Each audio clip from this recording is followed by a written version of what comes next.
Hello, and welcome back to our short series of films based around the world's oldest church in Dura Europos, and our wonderful guests, Michael Peppard and Roger Wagner. I'm Luke Walton. Um, Michael, in the previous film, you were taking us around the frescoes around this ancient baptistry, and one of the wonderful things you were pointing out was that there were a series of women depicted, both processing and one at a well. I wonder if you could tell us a little bit more about what you think lies behind the significance of those women and why they might be there.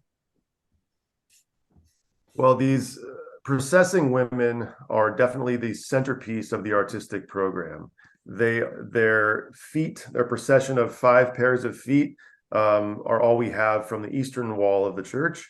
And then on the northern wall of the church, we have portions of 3 female figures, a gap where the wall is broken, part of a doorway. And then the goal of their procession is a white something. And I say a white something because there's not consensus on what this white image is to represent. So let me quickly give kind of an older view and then a newer view of what we're looking at in the procession of women. If you went to the Yale University Art Gallery, in 10 years ago, the placard would have said "Women at the Tomb," and that the idea was these are women visiting the tomb on Easter morning to anoint the body of Jesus and to continue their mourning rituals. And of course, they don't find him there. And so what does that mean for the rites of initiation? It would mean that the participant, the initiate, imagines her or himself as participating in a ritual of dying and rising through their baptism. Now, this absolutely could be the case, and that would connect well to a Romans 6 a letter of Paul to the Romans chapter 6 idea of participating in death and resurrection through baptism.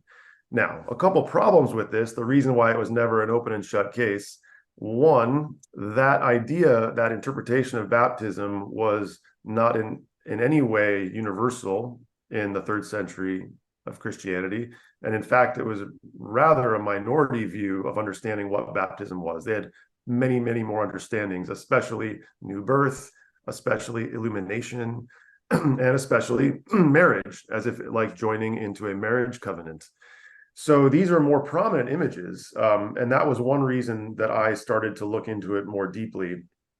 But then the second reason is an art historical one, that this image of this procession of women does not look like any other image of the women at the tomb, of which we have many, many, many, many, from early Christian, Byzantine, and Roman art.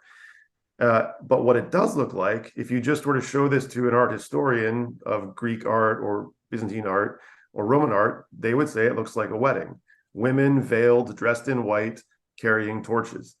And so the torch and veil going together were iconographic indicators of a wedding procession. So then that kind of reopens it, and you see, and all of a sudden you say, well, the marriage image is all over early Christian literature as an image of salvation. What if it's this? And sure enough, the oldest representation of Jesus' parable of the 5 wise and the 5 foolish bridesmaids in Matthew 25, the oldest representation of that from the Rossano Gospels in about the 6th century, looks almost exactly like the image at Dura Europos.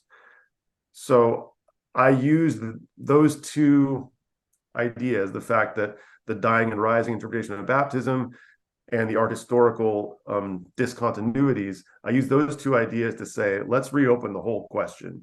And that's what I do in my book. So the centerpiece of the artistic program is the centerpiece of my book, where I argue for a re-identification of the women, which then means, so what, right? So who cares?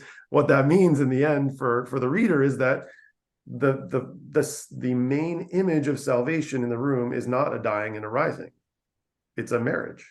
It's a marriage and an expectation of a new birth. And I think in that context and that era, I think there's something very exciting about that, Michael, because that parable of Jesus, that some were ready and some were not ready, in an age when some people didn't seem interested in the gospel and it was hard to take this decision, that looks like I'm making that decision. I come in as a candidate for baptism and I am now ready. I am ready. I'm not going to be left behind. That's very exciting imagery to have at a moment of baptism. Now, Roger, you've travelled out to Dura Europos on 2 occasions, and I know that on one of those occasions was after you just got married, and I remember that well because I was there. But marriage and harvest, which have been 2 images you've painted, have been images of salvation through art history, and I just tell us a little bit about that trip that you went on after you'd got married to Annie, and your trip, the people you met and the images that came to you on that journey. Yeah, well, we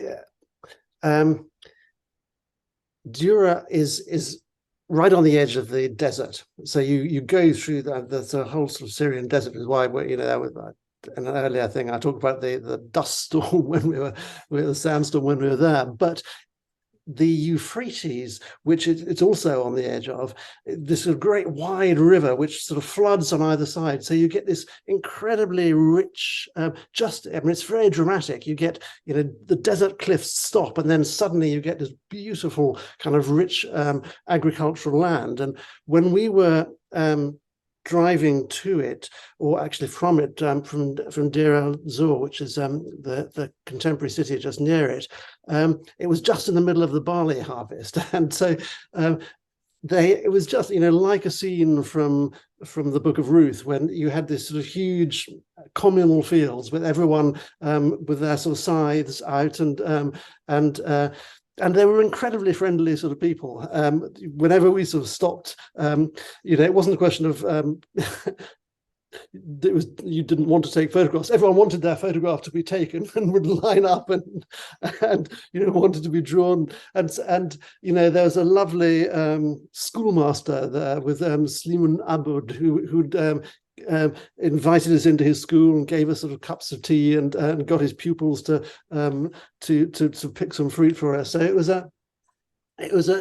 I really wanted to include some of these people in a sort of a picture, but also this idea of it being so like Ruth and Boaz, and I suppose having just recently got married gave me the idea of doing a sort of painting based on that, and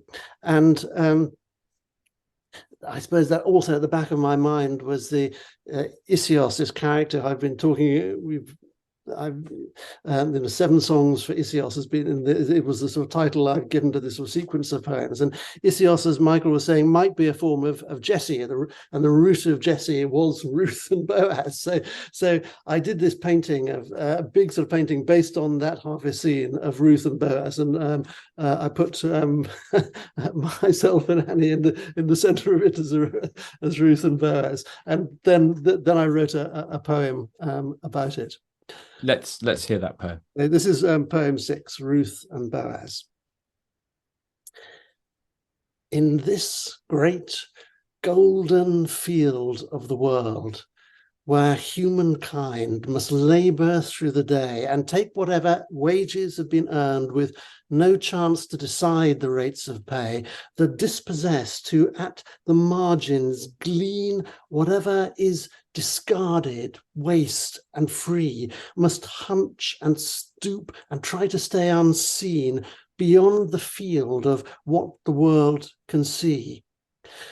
But still, an alien in this golden field, who finding she is seen and marked and known, whose presence can no longer be concealed, may find an unearned favor has been shown, a harvest which an alien God will bring, as Ruth finds refuge under that God's wing. As Ruth finds refuge under that God's wing, a story starts in which she finds her role, an economic migrant who will bring all nature to its supernatural goal. The root of Jesse, line of God's Messiah, is founded among sheep and earth and turd, where labourers in the baking heat perspire and work throughout the day without a word.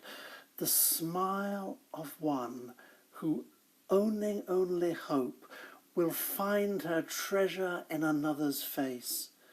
A harvest which from all this field has grown, and reaped as its most unconsidered grace, is that in which all human hope is furled, in this great golden field of the world.